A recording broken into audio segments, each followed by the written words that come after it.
Good morning, guys. Hey, it's Grant with a Mindset Minute or two. Want to think about something with you kind of off the top of my head today, because as I was talking with my coaches earlier this morning, or some coaches that I have in training, um, I want to share a couple of ideas that came up in that conversation. And if it came up in that conversation, it's probably something that you might be thinking about as well. What's the difference, for example, between a vision and a dream? Dreaming about something, wishing for it, hoping for it, versus envisioning it? That's a great question.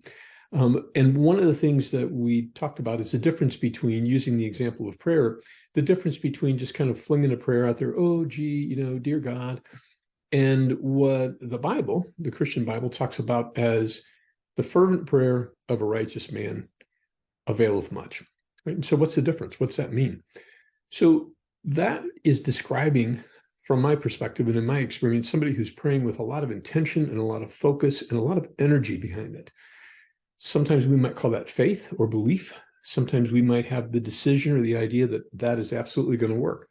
Again, pulling from that particular tradition, let's say the centurion goes to Jesus and says, I know that you can heal my servant. And Jesus goes, wow, that's amazing. You have all this faith. You're not even one of my people. But you understand how things work because you're a person who recognizes how authority works. When you speak something into being, when you have a vision and you detail it with what you expect or want to see happen, that's very different than just having a wish or having a hope or wouldn't it be nice, right? So energetically, that changes things. And I'm not going to dive down that rabbit hole too deep this morning, but the energy of intention changes things and causes other like things to begin to be drawn and arranged around it. So it creates alignment with the vision and with the thing that you want. It might work like this. So if I have the idea of, oh, wouldn't it be nice if we had, one of the conversations this morning was a coffee shop. Yes, it would be nice. Just because it would be nice doesn't necessarily mean that it's going to happen.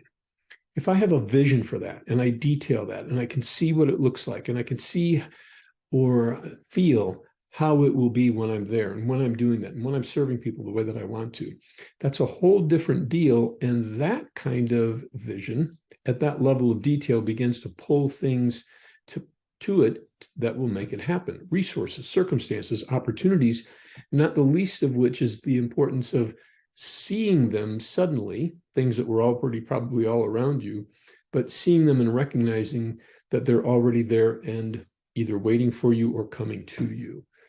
That doesn't happen with wishful thinking. That doesn't necessarily happen with just the dreaming stage. So having a wish, having a dream is a forerunner to having a vision. Absolutely. That can make things align.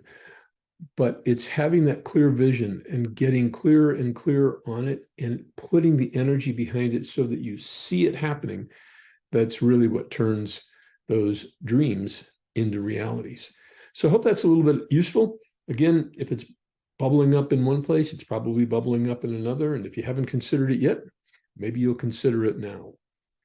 I hope you have a great rest of your week and good weekend. We'll see you soon. Take care.